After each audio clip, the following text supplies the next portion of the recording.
Madame, Messieurs, merci de nous prêter votre attention pour cette autre capsule, cet autre micro-programme consacré aux us et coutumes en pays bamileke, c'est vrai, mais globalement aux us et coutumes traditionnelles chez nous.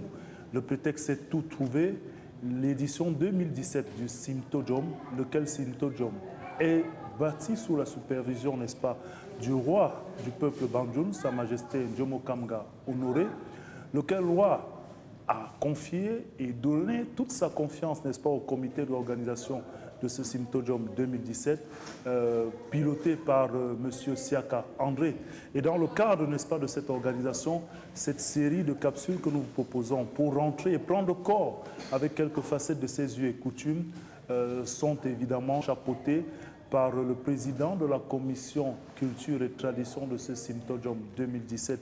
Il est d'ailleurs à nos côtés pour cette autre édition, n'est-ce pas, que nous proposons. Il s'agit de M. Nono Defomeda, à qui nous souhaitons, comme cela est de coutume pour ces capsules, la bienvenue, n'est-ce pas, dans cet espace culturel et traditionnel. C'est moi qui vous remercie. Voilà. Nous aurons donc en compagnie de M. Nono la présence de M. Captué Albert, lui aussi, qui nous apporte sa contribution et son expertise en la matière, le fruit de ses recherches, de ses nombreuses publications sur, n'est-ce pas, les usages, les us et coutumes, les langues, n'est-ce pas, de chez nous. Monsieur Albert Kamtué, merci d'être là. Merci, salut. Voilà. Alors, aujourd'hui, nous avons choisi de nous intéresser à travers cette nouvelle capsule aux rites et rituels, globalement dans la vie de l'homme, mais particulièrement dans la société Banjoun, qui est cette fraction du peuple bamileke et qui vit elle aussi, n'est-ce pas, ces rites et rituels symboliques, mais très présents dans l'organisation sociétale de ces sociétés-là. Nous allons aujourd'hui, avec quelques clichés, n'est-ce pas, de ces rituels-là, évoquer l'importance ou alors la symbolique de ceux qui seront expliqués ici. Nous avons, pour commencer, choisi de regarder l'homme dans sa relation traditionnelle avec la gestion du temps. Et, M. Nono, il est évident que la considération de l'espace-temps, et notamment de l'année dans la société traditionnelle Banjoun, n'est pas forcément régie par la considération de cette société dans le monde civil et j'allais dire dans la tradition occidentale. Le calendrier que nous utilisons normalement, le calendrier romain. Sur le plan officiel, ça s'appelle le calendrier grégorien. Oui. Ouais. Il était précédé par le calendrier julien à l'époque, et puis il ne correspond pas exactement à notre calendrier. Notre calendrier a la semaine à 8 jours, au lieu de 7 jours comme dans ce calendrier-là. Et notre calendrier, pour faire notre calendrier, nos parents, comme on l'a dit dans la première émission, qui viennent d'Égypte, se sont fondés sur les connaissances astronomiques et physiques que nos arrière-grands-parents avaient déjà, à savoir l'observation d'une étoile qui s'appelle Sirius B, dont la résolution est de 1460 ans. C'est à la base de cette étoile-là que nos arrière-grands-parents ont créé ce calendrier. Vous voyez qu'ils étaient déjà pénétrés de la physique et de l'astronomie à un niveau extrêmement élevé. Alors, on parle justement de la notion de l'année d'une quête. L'année du pouvoir. Et cette notion est ancrée dans la société traditionnelle Banjoun, dans son organisation, à telle enseigne qu'elle impacte même la considération de cet usage du temps et de l'année. Les chrétiens ont ce qu'on appelle le carême, la période de carême. Chez les musulmans aussi, etc. Ça dure, je crois, période de privation, de pénitence. De privation, etc. Mais nous avons ce qu'on appelle l'année du quai. Ça dure 7 mois. C'est-à-dire que si on utilise le schéma judéo-chrétien, ils ont des pénissances sur un mois. Nous, on a des périodes de ressources, de ressourçage, de recollection sur nous-mêmes de 7 mois. comment on détermine cette année d'une quai? Quand est-ce qu'elle intervient? Quelle est sa périodicité? Bon, alors, c'est tous les 2 ans. Et c'est pour marquer la fin de la de cette année qu'il y a la danse du Tso qu'on va faire au mois de novembre. C'est certainement pour ça que le Simtojom a cette périodicité-là. Voilà. Il faut dire que c'est une période assez particulière. Pendant l'année du quai, c'est-à-dire pendant les 7 mois, pendant toute cette période, il y a plein d'interdits. C'est la période où il faut se retourner sur soi, c'est-à-dire examiner sa vie. Pourquoi on est là? Qu'est-ce qu'on a fait depuis qu'on est sur la Terre? Est-ce qu'on a fait ce pourquoi le Créateur, le Si, Shepo, nous a amenés sur la Terre? Kapta Kengpu, comme nous avons dit, partage sans injustice, etc. Voilà. Alors, vous venez de nous donner la possibilité d'évoquer justement une autre forme de considération symbolique de ces rituels-là. Vous avez parlé de l'année d'une quai qui s'achève par justement la danse phare, le Tso, n'est-ce pas, lors du Simtojom. Et on se rend bien compte que lors de cette danse traditionnelle, chez nous, en Afrique, dans nos sociétés traditionnelles bamileke et puis dans le peuple bandjoun, il y a toujours cette notion de circonférence qui donne l'impression d'avoir un lien avec la gestion du temps, avec le cosmos, avec... vous avez évoqué le système solaire. Oui. Avant d'y arriver, je vais déjà faire une précision. C'est que pendant l'année du quai, par exemple, on ne peut pas faire le mariage traditionnel. C'est un des interdits, un autre rituel. Bon, quand il y a une cérémonie de deuil ou de funérailles, prenons un cas, on dira par exemple pleurer. Nous appelons pleurer d'un tché. Mais nous disons aussi d'un long. Pleurer. Qui veut dire la différence entre pleurer et le tché. L'homme veut dire pleurer au premier degré. Mais en réalité, ça veut dire, quand on dit de l'envou, on va traduire pleurer le deuil. Mais en réalité, ce n'est pas ça. C'est rendre hommage. C'est l'objet des funérailles. C'est-à-dire qu'on rend hommage à la personne qui est décédée. De la tristesse à la joie, vous faites la différence. Ce n'est même pas la joie, c'est-à-dire c'est un défi. C'est-à-dire que la mort vous arrache un étiché. Le jour où on enterre la personne, nous appelons ça, c'est l'enterrement, on appelle ça les funérailles, les obsèques, etc. en français. Bon, ce jour-là, les gens pleurent, il y a les larmes qui coulent. On appelle ça vukshitsa, c'est-à-dire qu'on pleure. La séparation. On exprime sa douleur, sa force, etc. Mais quand on fait les funérailles, ce n'est pas ça, pour l'envou. Et nous avons une expression dans le l'enno, ça veut dire que ressort en toi, rend hommage, etc. On rend hommage à cette personne. On élève la personne.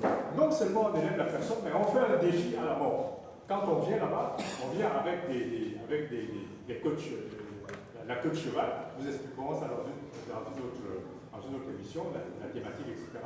Toi, à mort, tu nous as enlevé cette personne qui était très chère, mais sache que tu n'as rien fait. Parce qu'encore une fois, celui qui meurt, il n'est pas mort. Il n'est pas mort. Alors on célèbre la victoire de la vie sur la mort. Bon, parce que cette personne qui meurt a soit laissé une descendance, soit laissé des œuvres. Donc toi, d'abord, tu n'as rien fait. Tu es venu faire du cinéma, tu as cru que tu es très fort, mais voilà, ses œuvres sont là, sa descendance est là, on va continuer ses œuvres, etc. Tu n'as rien fait. Et justement, pendant ces morts-là, ces obsèques ou ces funérailles, on a la symbolique justement de cette danse qui montre des tours en termes de circonférence, et vous nous dites que cela rappelle le lien étroit de nos sociétés avec le cosmos et notre univers. Absolument. On voit là rapidement un tour. Bon, ce n'est pas seulement dans les deuils, même nos danses traditionnelles en général, nous dansons en cercle. Et ceux qui frappent sont au milieu, comme nous avons vu avec nos enfants. Vous voyez donc toujours, il y a ceux qui jouent au milieu, et ceux qui dansent sont autour, etc. Bon, maintenant, a priori, quand on regarde ça, on se dit, bon, oui, c'est ça, etc. Mais maintenant, quand on va rentrer dans le détail, ça, c'est le Soleil. Et les planètes qui tournent autour du Soleil, vous voyez que c'est exactement la scénarisation du deuil que nous avons vu tout à l'heure. Vous avez donc vu que nos parents connaissaient exactement le cosmos, et ils s'arrimaient au cosmos. Vous voyez que le Soleil est là, et les planètes tournent autour du Soleil. C'est exactement ce que font les danseurs autour des personnes qui frappent. Il y a en général plusieurs tours, plusieurs cercles de danse. Vous voyez maintenant pour nos enfants qui font les matières scientifiques, qui vont faire physique, etc. Vous voyez, voilà comment la matière est constituée. Elle est constituée d'un noyau, c'est le milieu là, des protons et des neutrons. Au milieu là, vous voyez, ils sont de plusieurs couleurs, exactement comme vous voyez les tam-tams ou les balafons que les enfants mettent là. Et puis vous voyez ceux qui tournent autour quand on danse, etc. Donc les danses là, c'est la scénarisation de cet élément physique. Est-ce que vous croyez que les gens qui faisaient ça ne connaissaient pas la physique, n'appliquaient pas la physique? Donc c'est pour montrer à nos enfants, à nos jeunes enfants, que n'ayez plus de complexe d'infériorité par rapport aux cultures étrangères. Vous avez dans votre culture, si vous maîtrisez votre culture, vous allez maîtriser les mathématiques, maîtriser les physiques, maîtriser la chimie, etc. Comme on a coutume de dire, forcément qu'on s'exprime nettement mieux à travers les notions scientifiques quand on les intègre dans nos cultures. On va donc continuer avec ces formes de rituels qui s'expriment dans nos sociétés. Justement, sans vous couper, nous faisons ça pour montrer que l'univers tourne de manière permanente. Toi, la mort, tu l'as pris, mais nous, on continue. Et quand nous partirons, ça va continuer. La mort, tu n'as rien fait.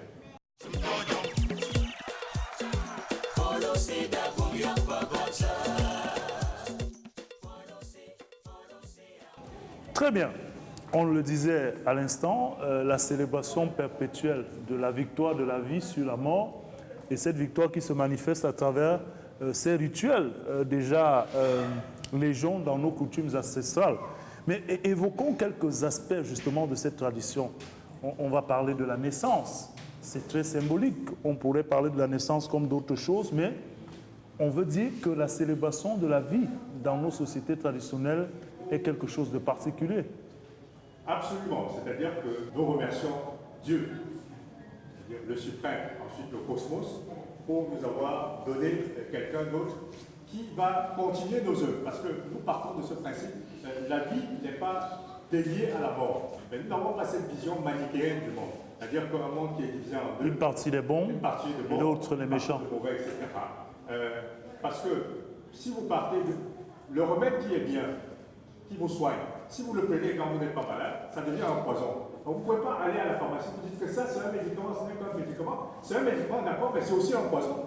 Si celui qui n'est pas malade prend cela, ça devient un poison. Ou s'il le prend en overdose. Ou s'il le prend en overdose, ou s'il le prend sans, au moment où il ne faut pas, ça devient un poison. Donc rien n'est totalement bien et rien n'est totalement mal. C'est l'utilisation qu'on en fait. C'est l'utilisation qu'on en fait. Et Dieu et le cosmos nous montrent cela. C'est pour ça que dans tous nos villages traditionnels, vous allez voir dans une grande procession, nous appelons les villages polygamiques, nous appelons ça les grandes processions. Vous allez voir toujours, on dira que cette femme-là, c'est une sorcière. Celle-là mange les gens. Mais elle vit dans le grand groupe. Nous ne rejetons personne. Parce que le monde fonctionne comme ça. Contrairement à George Bush, qui est parti des États-Unis pour aller en Iran, dit que eux c'est le bien, il va détruire le mal. Nous, c'est pas ça. Nous, c'est pas ça. Celui qui est bien aujourd'hui peut être mal demain, et ça dépend de ce qu'on a. Quand Galilée disait que c'est la Terre qui tourne autour du Soleil, on a dit qu'il a commis un parricide grave. C'est l'Église catholique qui l'a tué à l'époque, etc. Donc, nous ne fonctionnons pas comme ça. Nous comprenons qu'il y a le bien et le mal. Dieu l'a fait comme ça dans l'univers. L'univers, c'est un chaos permanent. Nous devons nous arrimer aux fonctions et aux lois de l'univers, tel que Dieu a créé. Très bien. Avec vous, Monsieur Albert Kamchoum, on va revenir sur un autre aspect de la naissance, une autre considération qui, elle aussi, entraîne ces rituels dans la naissance. C'est toujours un cas particulier que de vivre une double naissance venant d'une même mère, le cas des jumeaux dans nos sociétés traditionnelles bamileke, et notamment, on se dit toujours que c'est un événement pas comme les autres d'accueillir deux enfants de la même mère le même jour. Oui, il se fait que justement, quand on a pour la même naissance 2 ou plus ou 3 enfants, on pense que ce genre de naissance est particulière et on lui fait également un traitement particulier.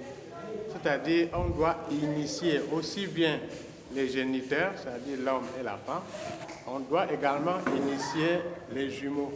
Alors, il y a forcément des appellations qui sont légion dans toutes les sociétés traditionnelles bamileke. On entend parler de la manière, du tanier. Oui. Je ne sais pas si l'expression est bonne, l'engenda pour les Oui, jumeaux. c'est bien. C'est que Voilà. généralement, les jumeaux viennent avec des noms. Ils vont attribuer un nom, c'est-à-dire le fait qu'ils viennent, leur maman va devenir telle chose, leur père va devenir telle autre.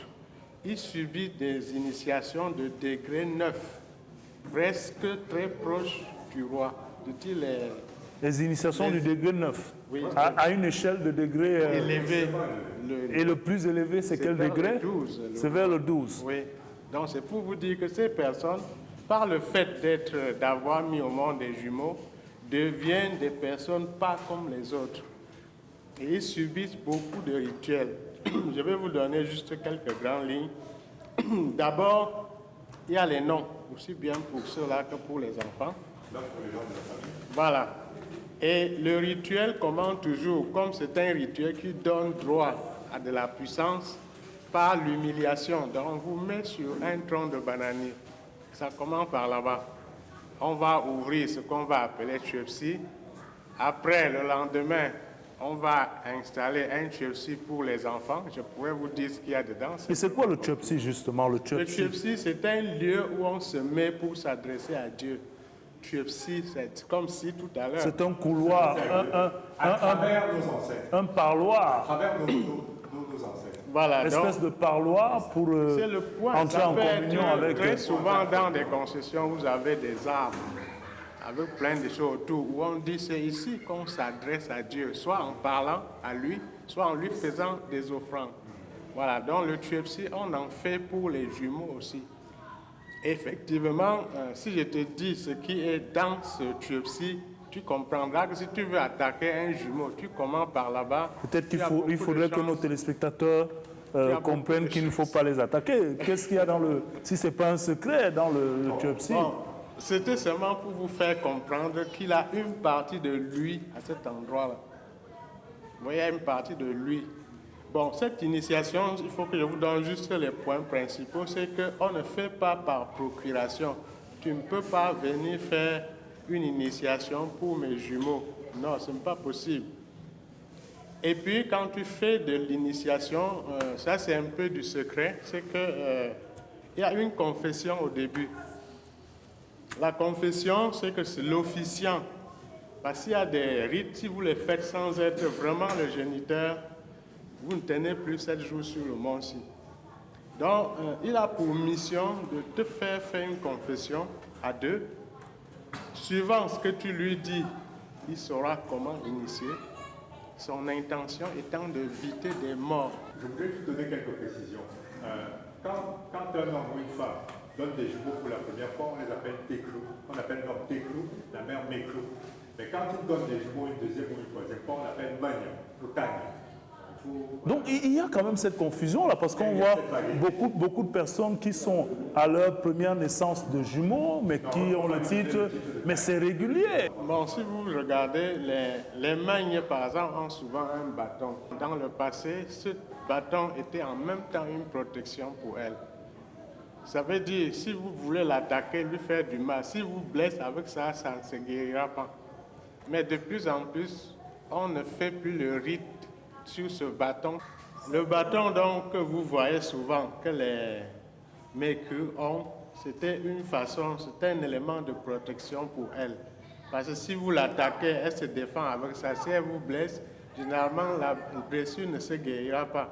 Mais de plus en plus, on ne charge plus son bâton pour éviter de faire du tort. Et pour terminer donc sur les jumeaux, la naissance de jumeaux a généré un certain nombre de chansons qui sont très mélodieux et qu'on peut écouter à tout moment. Alors, quand vous parlez de charger le bâton, on voit beaucoup de mysticisme là-dedans. Oui, bien sûr, le mot charger est bien à sa place. Très bien.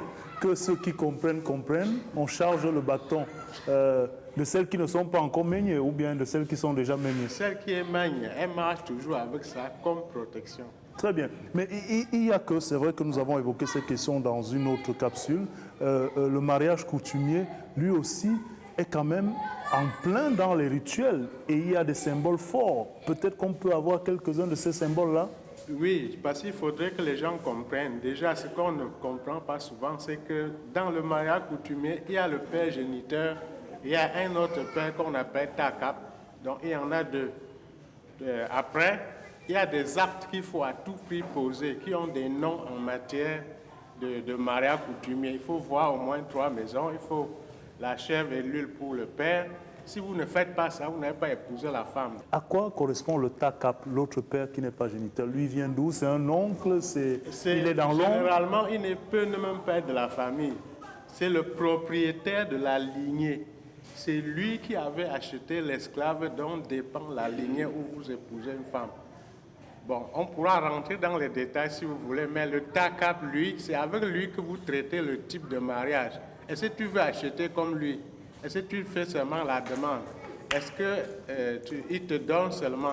Est-ce qu'on fait l'échange? C'est avec lui que vous traitez ces choses. L'échange, vous lui donnez une autre femme dans votre famille. Effectivement. La demande, vous êtes comme un locataire. Oui. L'achat, vous devenez c'est toujours propriétaire. Lui, le takap, si vous achetez, vous devenez takap à partir de la femme que vous épousez.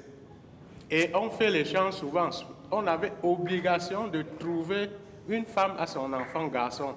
Si vous n'avez pas de moyens pour le faire, vous avez une fille. Vous dites à l'autre, ben, je n'ai pas de moyens, mais donne-moi plutôt une fille. Comme ça, je vais donner à mon enfant garçon. Très bien.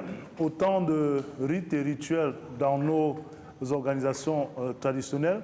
On va proposer à nos téléspectateurs un petit intermède, une scénarisation d'une scène de funérailles où quelques jeunes vont accompagner de manière symbolique, de manière représentative, n'est-ce pas, comme cela se fait souvent, nos morts. Question de signifier, comme le disait M. Nono Defo à l'instant, que les morts ne sont pas morts dans nos traditions et très souvent cela se passe par le rituel que vous allez vivre dans un instant.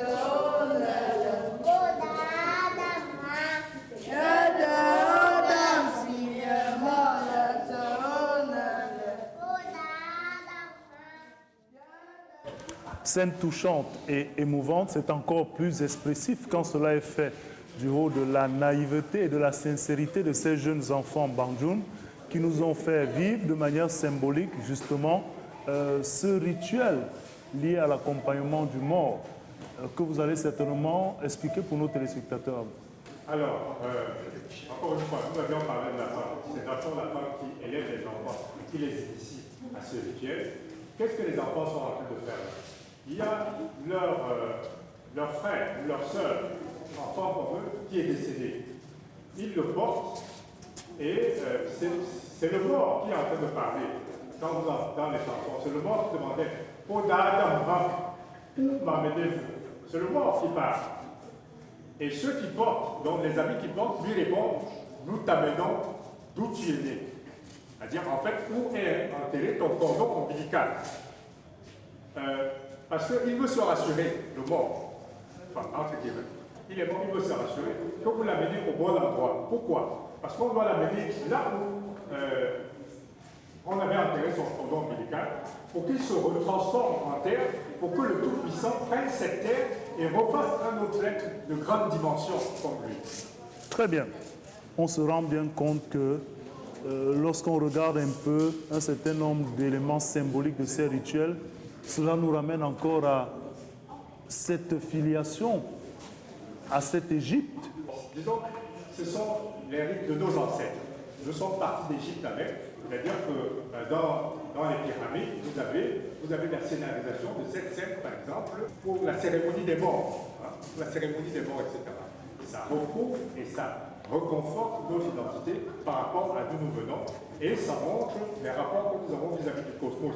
Vous imaginez, c'est-à-dire que mettez-vous à la place, vous imaginez des gens qui sont en train de parler avec un mort et d'échanger avec un mort. Et en fait, c'est une manière de dire que quoi? Que la mort, avec grand M, n'a rien fait. Puisque la personne qui est partie échange avec les personnes qui sont vivantes et sont en train de parler de l'avenir de la personne qui est morte. La mort, elle fait ce qu'un vent qui passe, mais nous faisons... C'est une autre étape. Voilà, n'est qu'une étape. Voilà, la mort comme une autre étape. Nous allons mettre un terme à cette autre capsule culturelle. Nous donnons rendez-vous pour une autre édition, n'est-ce pas, de cette émission Autour du feu.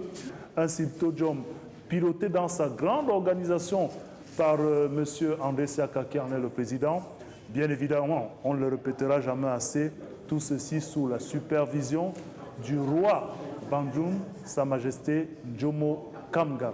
Madame, Monsieur, merci de nous avoir prêté votre attention pour cette nouvelle édition. On va dire merci aussi à Monsieur Kamchoum Albert, qui était là aussi pour cette nouvelle édition. Merci une fois de plus à Monsieur Nono Defo. Pour sortir de cette autre capsule, nous allons de nouveau inviter ces jeunes enfants bandioun, déjà fortement impliqués dans les us et coutumes locales, à nous exécuter un autre pas de danse. Cette fois-ci, c'est le ndong, une danse traditionnelle bandioun qui permet d'accueillir les personnalités. Et c'est sur cette danse que nous allons vous dire merci, Madame, Monsieur, de nous avoir prêté votre attention en prenant rendez-vous pour une autre édition de cette série Autour du feu consacrée au Symposium 2017.